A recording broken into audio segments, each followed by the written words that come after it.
Un mensaje para hoy. Un mensaje para hoy. La prioridad entonces, porque vamos a hablar de prioridades. ¿Cuáles son nuestras prioridades? ¿Cuáles son las prioridades de Dios? ¿Qué es lo que Dios espera de cada uno de nosotros? La prioridad a Dios estará basada en sus dos primeros mandamientos. ¿Ok? En una relación con Dios. Después de tener esto claro, y tenemos que entender esto, usted también lo sabe, amarás al Señor tu Dios, y yo lo acorté un poquito, con todo tu ser, que eso quiere decir todo lo que está por dentro de ti y lo que está por fuera de ti. Amarás al Señor tu Dios con todo tu ser y a tu prójimo como a ti mismo. Por eso les hablo de la primera y la segunda orden de Dios. ¿Está conmigo? Y esto que se le quede grabado en su conciencia, en su subconsciente, en su alma, en su espíritu, iglesia del Señor. Las cosas que estamos viendo tienen que ver, están directamente relacionadas con las prioridades, amados. Y llevamos un tiempo hablando de estas cosas. Primero que tenemos que tener esto claro. Y la pregunta que yo hago en estos momentos, y que usted también debe de hacerse, es esta. ¿Cómo debemos de prepararnos para lo que viene sobre esta nación? Así. Porque ya hemos visto, la hermana Mary habló de dolores de parto, habló de circunstancias que están pasando por diferentes lugares del mundo. Pero ahora estamos hablando de Estados Unidos de Norteamérica, porque digan lo que digan, hablen de Alice, hablen de Sandy, hablen de Katrina, hablen de los huracanes que hablen de Hugo, ¿no? O del que aún no ha llegado, que se llama Irma, ¿no? Lo que ha ocurrido en estos días no había ocurrido antes, de la manera en que esto ocurrió. Muchas personas están verdaderamente tratando, como les dije, de despertar de una pesadilla de la cual en realidad no podrán despertar. Pero no podrán, tendrán que regresar a propiedades completamente destruidas. No se puede, amados, reparar cuando el agua ha destruido, cuando el agua ha traído lo que llaman el mold, ese moho que le dicen algunos. Cuando el agua ha traído las infecciones, ha traído las plagas, ha traído la destrucción, no hay nada que se puede hacer. Imagínese usted, las personas con la ropa que tienen puestas, nada más, todo lo demás perdieron. Si había ahorros, ahí están. Si había cuentas de retiro, ahí están, amados. Ahí van a estar. ¿Qué van a hacer? ¿Volver a construir en un lugar que está declarado como un área peligrosa para vivir en estos días porque son zonas inundables completamente? Los huracanes no van a dejar de suceder. Cada año van a seguir, como los tornados, como los fuegos que están ocurriendo ahora mismo en Los Ángeles, en otros diferentes lugares. Oirán de rumores de guerra y de guerras. El conflicto con Corea del Norte solamente se va a empeorar, amados. No hay nada que podamos hacer excepto ponernos a cuentas con Dios. Y lo que les voy a decir esta mañana no es para que usted ahora cambie completamente de manera de pensar. Simplemente usted considere lo que les voy a hablar en esta mañana. No le voy a estar pidiendo nada. Les voy a hablar lo que dice la palabra y tenemos que encomendarnos en las manos de Dios, ponernos a cuentas con Dios y que Dios reparta suerte. La historia nos habla claramente de las cosas que Dios puede hacer, las cosas que ha hecho. La hermana Mary hablaba de cómo en ocasiones han habido tremendos huracanes que en el último minuto se han desviado de algún lugar. Jesús mismo habló de cambiar, calmar la tempestad y los vientos, hablándole simplemente. Necesitamos tener esto claro, cómo debemos de prepararnos para lo que viene sobre esta nación y sobre todo sobre el resto del mundo, porque estamos en este mundo, aunque no somos de este mundo.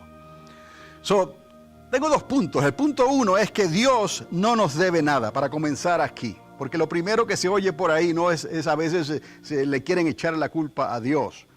Y Dios no tiene nada que ver con esto. Lo que el hombre siembre, eso es lo que va a cosechar. Esa es la ley de Dios. No podemos decirle a Dios, ¿por qué lo hiciste tú? No, porque esto no trabaja así. Dios simplemente está dejando que las consecuencias de tu pecado o de nuestro pecado se manifiesten. Y las naciones y el pueblo de Dios en especial, porque el juicio comienza por la casa de Dios. Tengo 2 puntos. Dios no nos debe nada a nosotros, que somos su pueblo. No se diga usted al resto del mundo, ¿no? Y el punto número 2, nosotros se lo debemos todo a Dios. No me había puesto de acuerdo con Efraín para eso, verdaderamente. Nosotros se lo debemos todo a Dios. Todos nosotros. Mientras vivamos en estos cuerpos, oiga bien, y en esta tierra, le estaremos pagando a Dios la deuda adquirida por Jesucristo. Usted dirá, pero nunca había escuchado esto. Bueno, Pablo el apóstol dijo, deudores somos a Dios, a Cristo. ¿No? En Romanos 8, capítulo 8, verso 12, dijo, no somos deudores a la carne. Y luego en el Salmo 117, del verso 12 al 14, mire lo que dice cuidadosamente. ¿Qué pagaré a Jehová por todos sus beneficios para conmigo? ¿Cómo dice? ¿Qué pagaré a Jehová por todos sus beneficios para conmigo? Pero mire lo que dice el verso 13. Tomaré la copa de la salvación. ¿Cuál es la copa de la salvación? Acabamos de tomar la Santa Cena. Y recordamos la copa de la salvación. ¿Cuál es la copa de la salvación si no es Cristo? Usted lo ha escuchado. De todo lo que Dios nos da. De gracia recibimos y de gracia pagamos. Así de sencillo. Le estaremos pagando a Dios por el resto de nuestras vidas hasta que el Señor regrese. Mire lo de esta manera. En Levítico, capítulo 27, verso 30 al 32, el Señor lo estableció desde un principio y le dejó saber a su pueblo, ¿no?, que el gobierno de Dios recibe los diezmos que le pertenecen a Dios. Le estamos pagando a Dios, y no solamente en diezmos, sino en ofrendas. Y le da la oportunidad al pueblo de remitir ese diezmo, de recibirlo para atrás. Se puede hacer, pero entonces Él lo dijo, si lo vas a hacer, súmale el 20%, que es una quinta parte. Si usted lee todo el versículo se va a dar cuenta. Dios le dice, si lo quieres remitir, añádale un 20%. Entonces, amados, el asunto, y espero que usted lo entienda, ¿por qué es que Dios espera esto de nosotros? ¿Y por qué nosotros estamos en deuda? Porque estamos endeudados con Cristo hasta el fin. No es que nos costara algo esa salvación, le costó a Él. Él fue el que pagó.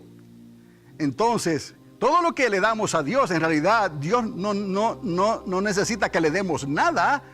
A Dios se le paga. ¿Usted sabe quién es el que recibe algo? Nosotros. Él nos da a nosotros. Y nosotros le pagamos a Él.